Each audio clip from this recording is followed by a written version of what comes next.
오늘 말씀의 제목은 마침내 이루어 가시는 하나님의 뜻, 하나님의 계획이라고 할 수 있겠습니다. 앞서 본문에서는 지난주에 이 사무엘하 2장 12절로 32절을 보면은 북쪽에 사울 집의 군사령관인 아브넬이 이끄는 그 군대하고 남쪽에 다윗의 집에 유다의 그 군사령관 요압이 이끄는 군대가 기브온에서 이제 만나서 전쟁을 하게 되고 특별한 소득 없이 양쪽에 사상자만 나는 그런 상황이 되었습니다. 그리고 나서 이제 이 전쟁이 계속되는 가운데 사무엘하 3장 1절을 보면 다윗은 강하여 가고 점점 강하여 가고 양쪽에 전쟁이 계속되는 동안에 다윗은 강하여 가고 사울의 집은 점점 약하여 가더라라고 이제 말씀을 기록하고 있습니다. 그 이후로는 이제 그 특별히 전쟁에 대해서 어떤 전쟁이 있었는지 성경은 이야기하고 있지 않지만은 이제 오늘 본문의 말씀을 포함해서 사무엘하 3장 2절부터 21절까지에서는 이제 다윗을 중심으로 이제 남과 북이 통합되어서 평화가 이루어지는 그런 과정들을 보여주고 있습니다. 먼저 그 2절로 5절까지 보면은 이제 다윗의 아들들을 소개하고 있는데요. 특별히 3장 2절부터 보시면 다윗이 헤브론에서 아들들을 낳았을 때 지금 다윗이 유다 헤브론으로 와서 하나님의 인도하심을 따라서 헤브론에 와서 이제 거기에서 아들들을 낳았는데 보니까 이 6 아들들이 소개되어지는데 다 엄마가 달라요. 그래서 맏아들은 암논이라 이스르엘 여인 아히노아미 소생이요라고 쭉 이름들이 나오고 또 엄마들이 나오고 그러다가 마지막에는 6째는 이드르암이라 다윗의 아내 에글라의 소생이니 이들은 다윗이 헤브론에서 낳은 자들이더라라고 소개를 합니다. 아마 그 6 아내 또 어떻게 이렇게 다 이 여자 한 명당 한 아들씩만 낳았을까? 아마 그 한 아들 말고도 여러 아들을 낳았을 텐데 아마 대표적으로 이렇게 그 장남만 이렇게 그 기록한 게 아닌가 그렇게 추정이 되어지고요. 또 이 아들들만 있는 게 아니라 역대상 3장에 보면은 이제 다윗이 이 헤브론에서 낳은 아들들이 6 아들이고 또 이제 예루살렘에서 온 이스라엘의 왕이 되었을 때 아들을 더 많이 낳았습니다. 역대상 3장 5절에 보니까 예루살렘에서 그가 낳은 아들들은 이러하니 시므아와 소밥과 나단과 솔로몬 4사람은 다함미엘의 딸 밧수아의 소생이요. 밧수아가 바로 이제 바세바입니다. 그러고 나서 이제 6절로 9절에서 또 이팔과 엘리사마와 엘리벨렉과 이렇게 쭉 이름들이 나오는데 모두 9사람. 9사람은 다 다윗의 아들이요. 그들의 누이는 다말이며 이 외에 또 소실의 아들이 있었더라. 그래서 다윗이 지금 아내가 적어도 거병된 아내만 해도 지금 이제 5명이고 또 이 9명 가운데 또 이 엄마들이 누군지 게다가 또 이름도 아예 그 거명이 안 된 소실들까지 다 있다라는 거죠. 이거 보시면서 다윗이 실망했어 아마 이러실지 모르겠어요. 우리 시대의 시각으로 보면 일부일처이지 이렇게 막 첩을 넣고 소실을 넣고 그러면 굉장히 좀 이렇게 안 좋게 볼 수밖에 없죠. 그런데 우리 조금만 더 앞세대 거슬러 올라가면은 그렇게 뭐 이렇게 소실들을 두고 뭐 이런 일들이 있었어요. 그런데 더군다나 이 시대에는 이렇게 왕이 또 여러 아내를 두고 아들을 두는 게 그렇게 나쁜 일이 아니었었고, 또 우리나라 그 드라마 속에서도 보면은 그 왕소를 이어가야 된다고 이제 그런 것들이 보이잖아요. 그렇기 때문에 꼭 나쁜 것만은 아닌 것 같습니다. 즉 여기에서는 이 성경 저자의 의도는 뭔가 다윗을 흠잡기 위해서 지금 이 소개를 하고 있는 게 아니라 다윗이 점점 강해지는, 그래서 그 집안도 자손이 많아지는 그런 것을 강조하고 있다라는 거죠. 왜냐하면 사울하고 비교를 해보면 어떻습니까? 사울의 집은 점점 약해져 간다고 그랬는데 사울에게는 이제 아들들이 거의 안 남아 있는 거예요. 즉 사울의 아들들은 전쟁터에서 3명의 아들이 죽고 겨우 남아 있는 이스보셋인데 별로 힘을 못 쓰고 있지 않습니까? 더군다나 그 이스보셋에게 아들이 있다라는 기록이 전혀 없어요. 그나마 또 이제 사울의 첩 리스바 이제 뒤에 7절에 나오는데 그 리스바 사울의 첩이라고 소개되는데 이 리스바에게도 아들을 낳았다라는 말이 없고 더군다나 이 아브넬이 이 리스바를 취하는 그런 상황에 나오게 되는 거죠. 그래서 사울의 집에 아들이 그럼 안 남아 있는가? 찾아보니까 그 뒤에 가보면 이제 사무엘하 9장에 보면 이제 다윗도 사울의 집에 아들이 없는가라고 찾습니다. 그 찾는 이유가 9장 1절에 보니까 이렇게 말씀이 기록되어 있는데 다윗이 이르되 사울의 집에 아직도 남은 사람이 있느냐 내가 요나단으로 말미암아 그 사람에게 은총을 베풀리라.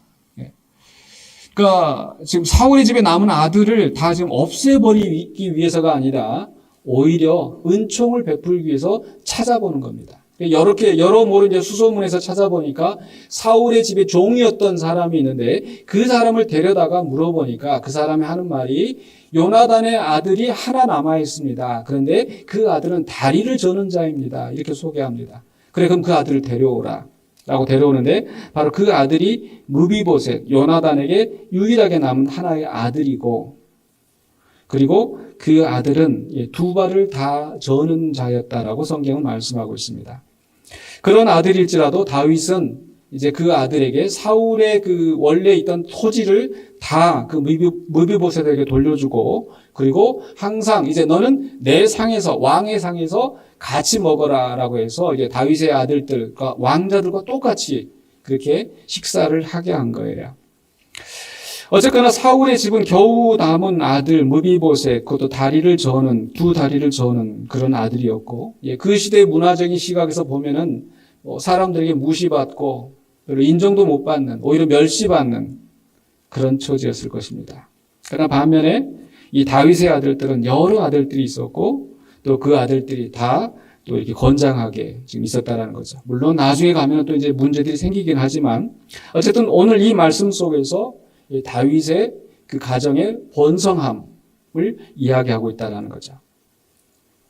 그리고 나서 이제 장면이 바뀌어서 6절로부터 11절까지 보면 이 아브넬과 이스보셋 사이에 불화가 일어납니다.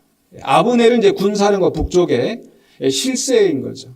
그리고 이제 이스보셋이 왕인데 둘 사이에 불화가 생기는데 6절에 이렇게 기록되어 있습니다. 사울의 집과 다윗의 집 사이에 전쟁이 있는 동안에 아브넬이 사울의 집에서 점점 권세를 잡으니라. 이 전쟁이 계속되는 동안에 이 군사령관의 목소리가 더 커지고 권세가 더 커지는 것은 자연스러운 일이겠죠. 그런데 이렇게 이 아브넬이 권세를 잡는 만큼 다윗의 입장에서 보면은 지금 이 다윗이 온 이스라엘의 왕이 되는 그 하나님의 뜻이 아브넬 때문에 계속 막히는 것처럼 보입니다. 아브넬이 사람들을 끌고 가서 이스보셋을 왕으로 세우고 계속 그 권세를 잡아가면서 그 이스라엘을 지금 장악하고 있는 거예요. 그래서 하나님의 계획이 막히는 것처럼 보이고 그것 때문에 다윗은 더 마음고생을 하고 있는 것 같습니다. 그런데 마침 이 아브넬과 이스보셋 사이에 사울의 첩을 두고 불화가 생기는 거예요. 그러니까 이 부분도 역시 앞에 다윗과 대조가 되어지는 거죠. 다윗은 여러 아내를 두고 또 여러 아들들을 낳는 반면에 이 사울에게 남은 첩을 두고 이 아브넬과 이스보셋 사이에 싸움이 생겨나게 되는데 그 싸움의 결과가 또 어떻게 되는지 우리가 또 봐야 되는데요. 7절인데 이렇게 되어 있습니다. 사울에게 첩이 있었으니 이름은 리스바요 아야의 딸이더라. 이스보셋이 아브넬에게 이르되 네가 어찌하여 내 아버지의 첩과 통감하였느냐 하니. 첩이라고 소개된 것을 보면은 아마 이 정식 아내가 아니고 철한 계급이나 노예에서 그냥 이제 데려다가 잠자리 했던 그런 사람이 아닌가. 그래서 아마 또 창녀일 수도 있고 그렇습니다. 어쨌거나 이 아브넬이 사울의 첩을 취했다고 이렇게 보여지는데 여기에 대해서 이제 또 어떤 성경 해석가들은 이렇게 이 전 왕의 이 아내를 취하는 것은 바로 이 왕권을 차지하려는 그런 야심을 드러낸 것이다. 이렇게 보기도 합니다. 물론 그런 가능성이 없다고 말할 수는 없지만은 그러나 이 아브넬의 반응을 보면 그런 것 같지는 않아요. 즉 어떤 정권에 대한 욕심을 가지고 만약에 그랬다고 한다면 아마 이 이스보셋이 하는 말을 듣고 화가 나서 이스보셋을 제거하고 아마 자기가 그 실권세를 이제 확실하게 잡았을 텐데 오히려 그렇게 하지 않고 어떻게 반응을 하는가? 8절에 보시면 이렇게 되어 있습니다. 아브넬이 이스보셋의 말을 매우 분하게 여겨 이르되 내가 유다의 개 머리냐? 내가 오늘 당신의 아버지 사울의 집과 그의 형제와 그의 친구에게 은혜를 베풀어 당신을 다윗의 손에 내주지 아니하였거늘 당신이 오늘 이 여인에 관한 허물을 내게 돌리는도다. 그러니까 무슨 얘기냐면 아브넬은 지금 이 사울의 집에 이스보셋에게 나름대로 지금 호의를 베풀고 있는 거예요. 은혜를 베풀고 있는 거예요. 즉 뒤에 보면 나오지만은 이 아브넬도 이 다윗이 온 이스라엘의 왕이 되기로 지금 작정되어 있다는 것을 알고 있는데 그렇게 하지 않고 지금 이스보셋을 왕으로 세우고 그 사울의 집을 유지해 가고 있는 거잖아요. 즉 나는 지금 사울의 집에 충성을 다하고 있는데 이것 가지고 나를 트집을 잡느냐라고 분을 내는 거예요. 사실 오늘 이 말씀을 저는 이제 묵상하면서 설교를 위해서 준비를 하면서 아브넬이 꼭 그렇게 나쁜 사람만은 아니겠구나 이런 생각이 들었습니다. 이 아브넬이 사울의 사촌 형제이기 때문에 자기 이스보셋이 지금 자기 조카인 거예요. 그래서 어린 조카를 생각을 해서 이 사울의 집을 유지하고 있는 나름대로 자기는 지금 은혜를 베풀고 있는 상태인데 자기의 마음을 몰라주고 그것 갖고 트집을 잡으니까 이게 화가 난 거예요. 우리도 그럴 때 있잖아요. 누군가에게 호의를 베풀고 있는데 뭐 하나 가지고 트집 잡으면은 에이 그만둬 이렇게 하듯이. 그러니까 이 아브넬이 사실은 그런 마음의 상태라는 겁니다. 어쨌든 결과적으로는 그것 때문에 이제 아브넬이 작심을 하는데 무슨 작심을 하는가? 3장 9절에 여호와께서 다윗에게 맹세하신 대로 내가 이루게 하지 아니하면 하나님이 아브넬에게 벌 위에 벌을 내리심이 마땅하니라. 즉 이제 하나님께서 맹세하신 대로 내가 그 일을 내가 이룰 거다. 그 맹세한 게 뭐예요? 10절에 나오죠. 그 맹세는 곧 이 나라를 사울의 집에서 다윗에게 옮겨서 그의 왕위를 단에서 브엘세바까지 이스라엘과 유다에 세우리라 하신 것이니라 하매. 즉 결국 이 아브넬과 이스보셋 사이에 불화가 생겨남으로써 그 이스라엘의 권세를 다시 다윗에게로 돌리기로 하였다라는 거죠. 즉 하나님의 계획이 하나님의 뜻이 묘하게 지금 이루어져 가는 겁니다. 자, 그런 상황에서 이제 아브넬은 이제 3장 12절로 16절에 보면은 이제 다윗과 미리 협상을 합니다. 아브넬이 이제 다윗에게 전령을 보내는데 12절에 이렇게 기록되어 있습니다. 아브넬이 자기를 대신하여 전령들을 다윗에게 보내어 이르되 이 땅이 누구의 것이니까 또 이르되 당신은 나와 더불어 언약을 맺사이다. 내 손이 당신을 도와 온 이스라엘이 당신에게 돌아가게 하리이다 하니.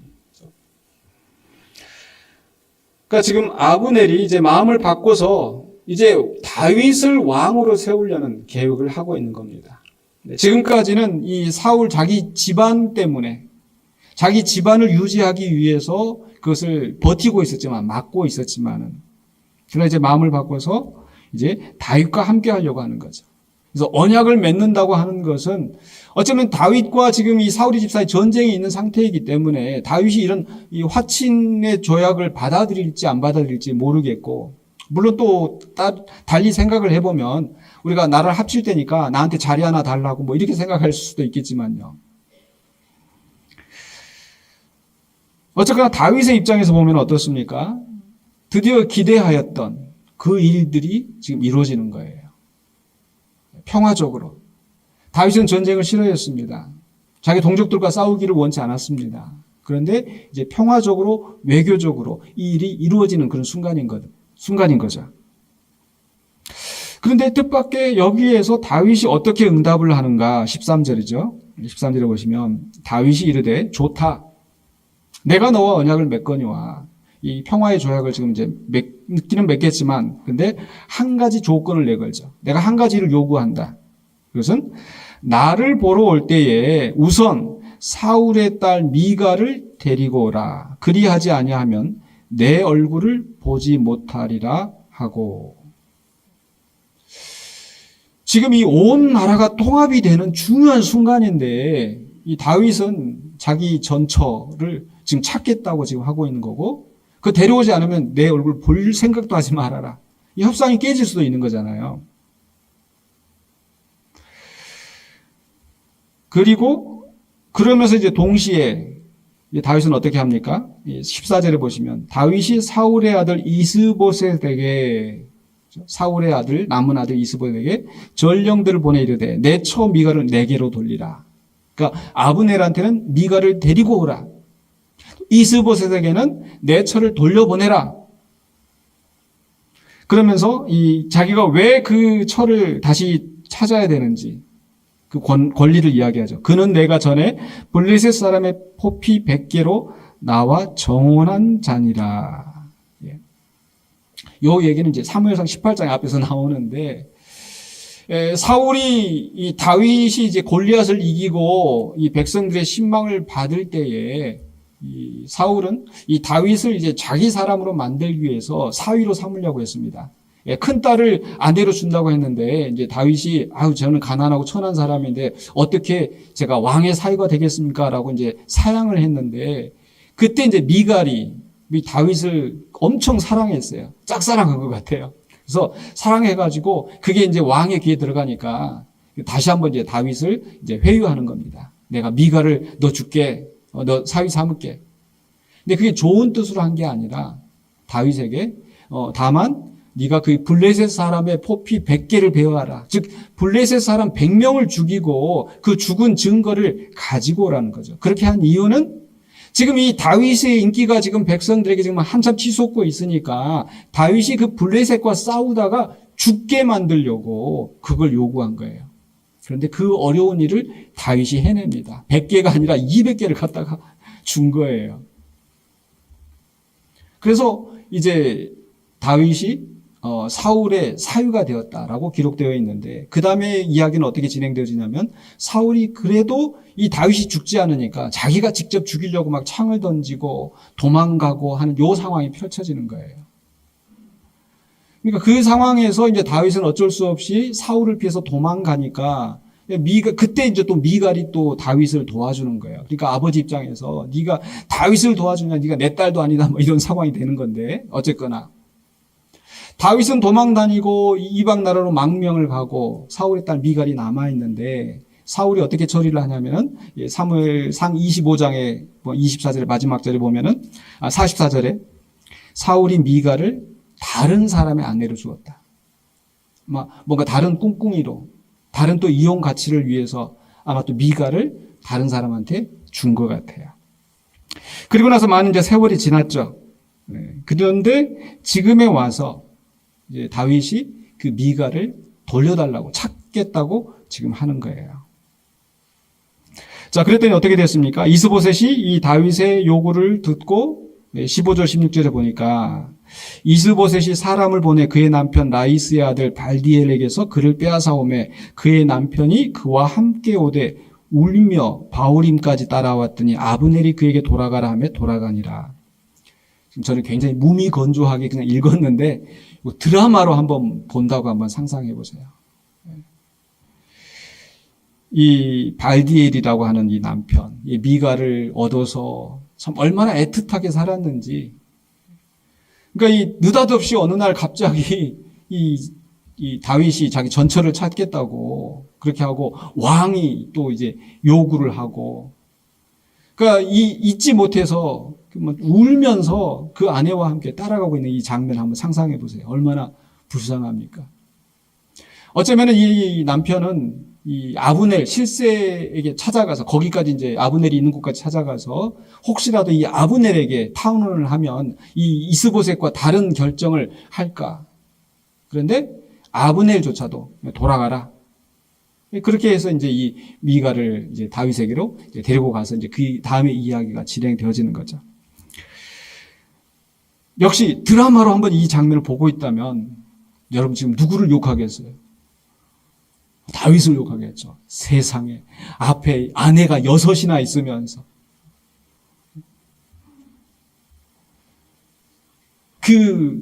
하나 남은 그걸 또 찾겠다고 세상에 다윗에게 또 실망이야 이렇게.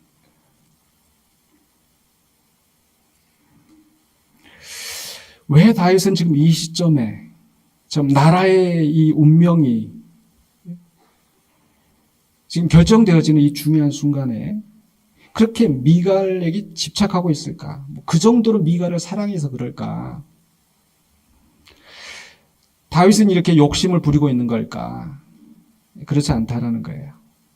여기서 다윗이 미갈을 찾는 것은 어떤 의미가 있을까? 즉 여러 가지 의미로 해석되어지는데 앞에서 제가 그 말씀드린 것처럼 이제 아브넬이 사울의 첩을 취한 것에 대해서 왜 이렇게 이스보셋이 화를 냈는가? 즉 이 전임 왕의 이 첩을 취한다라는 것은 이 왕권을 취하려는 이런 의미가 있을 수도 있다고 그랬잖아요. 그러니까 지금 다윗이 사울의 집의 사위의 권리를 다시 되찾는 거예요.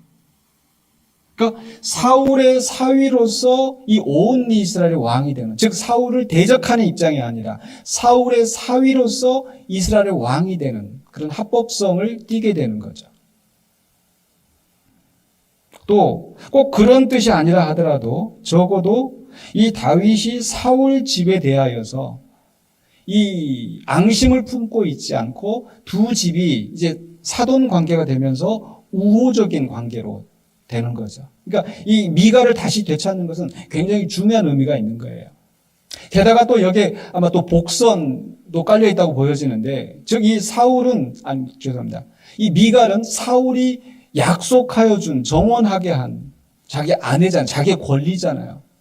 근데 사울이 그렇게 자기를 죽이려고 하면서 지금까지 그 아내를 차지하지 못하였는데 이제 그 아내를 찾는다라는 것은, 즉 하나님께서 다윗에게 약속하여 주신 온 이스라엘을 이제 적법한 권리로서 내가 되찾는다라는 그런 암시가 들어있다는 거죠. 그래서 다윗이 그 아내 미갈을 꼭 찾기를 원했던 거고, 게다가 누구를 통해서 아브넬에게 데려와라. 근데 아브넬에게만 하게 하는 게 아니고 또 다른 실질적 그 명목상의 그 왕이긴 하지만은 대표인 이스보셋에게, 너는 어떻게 생각하느냐? 당신은 어떻게 할래? 이스보셋이 거기에 협력하는 거예요. 그러니까 이스라엘의 두 지도자인 아브넬과 지금 그 이스보셋이 다윗의 요구를 평화적으로 받아들이고 그것을 이행하고 있는 겁니다. 굉장히 중요한 의미가 있는 거예요. 자, 그리고 나서 이제 아브넬은 이제 이 미갈을 데리고 가겠죠. 자, 그런데 이제 그리고 나서 이제 3장 17절 21절에 이 아브넬의 열심이라고 제목을 붙여봤는데, 아브넬이 어떻게 하는가? 17절입니다. 아브넬이 이스라엘 장로들에게 말하여 이르되 너희가 여러 번 다윗을 너희의 임금으로 세우기를 구하였으니, 이걸 보면 지금 온 이스라엘이 지금 다윗을 왕으로 세우기를 원했던 상황인 거예요. 그런데 그동안에는 아브넬이 그것을 막고 있었어요. 어쩌면 자기 집안에 대한 그런 어떤 충성심 때문에, 미련 때문에. 근데 이제는 어떻게 하라? 18절에 이제 그대로 하라. 여호와께서 이미 다윗에 대하여 말씀하시기를 내가 내 종 다윗의 손으로 내 백성 이스라엘을 구원하여 블레셋 사람의 손과 모든 대적의 손에서 벗어나게 하리라 하셨음이니라 하고, 드디어 이제 이 장면에서는 아브넬이 자기의 욕심, 자기의 미련을 내려놓고 하나님의 뜻대로 이 나라를 다윗에게 돌리기로 하고, 그리고 이스라엘 장로들에게 그 동의를 구하는 거예요. 뿐만 아니라 19절에 보면 또 누구를 또 찾아가서 이야기를 합니까? 아브넬이 또 베냐민 사람의 귀에 말하고, 베냐민 사람은 어떤 사람들이죠? 바로 사울의 지파, 사울이 베냐민 사람이잖아요. 그러니까 누구보다도 이 사울의 집을 적극적으로 지지하는 무리들이 바로 이 베냐민 지파 사람들인데, 그 베냐민 지파 사람들도 지금 이 아브넬이 결정한 것을 어떻게 했다고요? 선하게 여겼다. 그래서 온 나라가 지금 다윗을 왕으로 받아들이는 그런 분위기가 지금 생겨지고, 또 그것이 합법적으로 지금 진행되게 되는 겁니다. 그래서 아브넬이 계속해서 이제 그 이스라엘과 베냐민의 온 집이 선하게 여기는 모든 것을 다윗의 귀에 말하려고 헤브론으로 가니라. 그래서 이제 온 나라가 다 평정이 되어서 다 동의해서 이제는 이제 화친의 조약을 맺을 수 있겠다라고 해서 이제 다윗을 찾아가는 거죠. 이렇게 아브넬이 열심을 낸 거예요. 처음에는 그 길을 막았지만 누구보다도 적극적으로 이제 그 나라를 다시 다윗에게 돌리려고 하고 있는 거죠. 자, 그래서 이렇게 와서 헤브론에 왔더니 다윗이 어떻게 합니까? 자, 20절에 아브넬이 부하 20명과 더불어 헤브론에 이르러 다윗에게 나아가니 다윗이 아브넬과 그의 함께한 사람을 위하여 잔치를 배설하였더라. 잔치를 배설한 이유가 뭐겠습니까? 이제 그 협상을 받아들인다는 그런 의미가 있겠고, 또 이 잔치를 하는 것은 이 언약식에게 잔치를 하는 언약 식사라는 그런 의미도 들어 있습니다. 이제 우리 두 나라는 이제 화친을 맺었다. 그것을 기념하고 또 약속하기 위하여서 그런 잔치를 한 거죠. 그 다음에 그 잔치에서 이제 아브넬이 하는 얘기가 뭡니까? 21절에 아브넬이 다윗에게 말하되 내가 일어나 가서 온 이스라엘 무리를 내 주 왕의 앞에 모아 더불어 언약을 맺게 하고 마음에 원하시는 대로 모든 것을 다스리게 하리이다. 앞에서는 이스라엘 장로들만 또 베냐민 지파 사람들만 이렇게 이야기를 했었는데 이제 돌아가면 온 이스라엘 사람들을 다 설득을 해서 우리식으로 우리 교회에서 표현하자면 이제 공동회에서 다 결의해서 나라로 표현하자면 이제 국민투표로 다 해가지고 다 모든 국민들이 다 왕의 앞에 나올 수 있게 하겠습니다. 이에 다윗이 아브넬을 보내매 그가 평안히 가니라. 드디어 이스라엘과 이 유다 사이에 평화가 이루어지는 이런 상황이 되는 거죠. 이게 다윗이 헤브론에서 왕이 된 지 거의 7년 6개월 만에 이루어지는 일인 겁니다. 그 기다리는 동안에 다윗은 또 이 민족들끼리 전쟁을 하는 그런 아픈 상황을 견뎌야 했었고 아마 마음고생도 많이 했을 것입니다. 그러나 하나님께서 계획하신 그 선하신 뜻이 여러 가지 우여곡절의 일들을 만나지만 결국에는 이루어지는 거죠. 여기에서 이 아브넬이 처음에는 반대했지만 그냥 회개하고 오히려 다윗을 돕는 협력자로 돌아선 거죠. 그래서 오늘 저는 이 말씀을 보면서 바로 로마서 8장 28절에 있는 말씀처럼 우리가 알거니와 하나님을 사랑하는 자 곧 그의 뜻대로 부르심을 입은 자들에게는 모든 것이 합력하여 선을 이룬다. 결국은 아브넬을 통해서 다시 그 일들을 이루어 가시는 하나님, 아브넬과 이스보셋의 그 불화를 통하여서 결국 하나님 계획하신 일들을 이루어 가시는 거예요. 이 말씀을 우리가 어떻게 또 이해하고 적용해야 되는가? 첫 번째로는요, 제가 여러 번 말씀드렸습니다. 이 다윗은 바로 예수 그리스도의 그림자이다. 그러니까 즉, 이 예수 그리스도를 통하여서 온 세상에 하나님의 나라가 이루어지는 것이 하나님의 뜻인데, 때로는 이 세상의 권세 때문에 그게 막히는 것처럼 보입니다. 그러나 주님의 나라는 반드시 이루어집니다. 그게 이 교회의 역사에서 드러났지 않습니까? 당장에 사도행전 6장 7절만 보더라도 이런 말씀이 기록되어 있습니다. 하나님의 말씀이 점점 왕성하여 예루살렘에 있는 제자의 수가 더 심히 많아지고 허다한 제사장의 무리도 이 도에 복종하니라. 제사장은 어떤 사람들입니까? 과거에 자기들의 기득권을 지키기 위하여서 예수를 대적하고 예수를 죽이려고 하는데 앞장섰던 그 사람들인데 이제 그들이 바로 예수 그리스도를 믿고 그 도에 복종하는 예수님의 제자가 된 거예요. 사울도 그러했었죠. 예수님을 박해하고 예수 믿는 자들을 감옥에 가두는 그런 일을 했던 사울이었지만 그가 회심하여서 오히려 주님의 복음을 전하는 자가 되었었고 그 이후로도 로마의 역사를 보면은 로마가 기독교인들을 박해하고 죽이고 했었지만은 그러나 나중에 어떻게 됩니까? 시간이 흘러나가면서 결국은 이 복음이 로마 전역을 다 뒤엎어서 로마의 기독교가 국교로 공인이 되는 그런 역사가 일어나고 유럽에서 또 우리나라에서 처음 우리나라에 복음이 들어올 때 얼마나 많은 그리스도인들이 박해를 받았습니까? 그러나 시간이 지나면서 정말 많은 사람들이 그리스도 앞으로 돌아오는 그리스도의 권세가 이 땅에 서게 되는 그런 역사가 이루어진 것이죠. 그렇다면 우리는 어떻게 살아야 되겠습니까? 우리는 결국 그 그리스도의 권세가 아직 완성되지 않고 또 때로는 이 공중 권세 잡은 자가 여전히 그 힘을 발휘하면서 또는 세상의 권세가 이슬람권이 공산권이 또 어떤 이런 세속 정부의 그런 부패한 정부가 그것을 다 막는 것 같지만 그러나 바로 그리스도의 나라가 온전히 이 땅에 이루어질 것을 우리가 믿습니다. 그렇기 때문에 우리는 어떻게 해야 돼요? 세상의 권세에 굴복하고 세상의 문화에 굴복하는 것이 아니라 그리스도를 위하여 충성하고 헌신하는 자가 되어야 될 줄로 믿습니다. 꼭 세속적인 어떤 정치만이 아니에요. 문화적으로도. 남들이 이렇게 하니까. 하나님은 이렇게 원하시지만은 그냥 어쩔 수 없이 이렇게 굴복하는 그런 삶이 아니라 그리스도에게 충성하고 헌신하는 자가 되어야 된다는 거죠. 어떤 양식으로 하는지는 각자의 삶 속에서 우리가 정말 또 기도하면서 따라야 되는 문제이지만,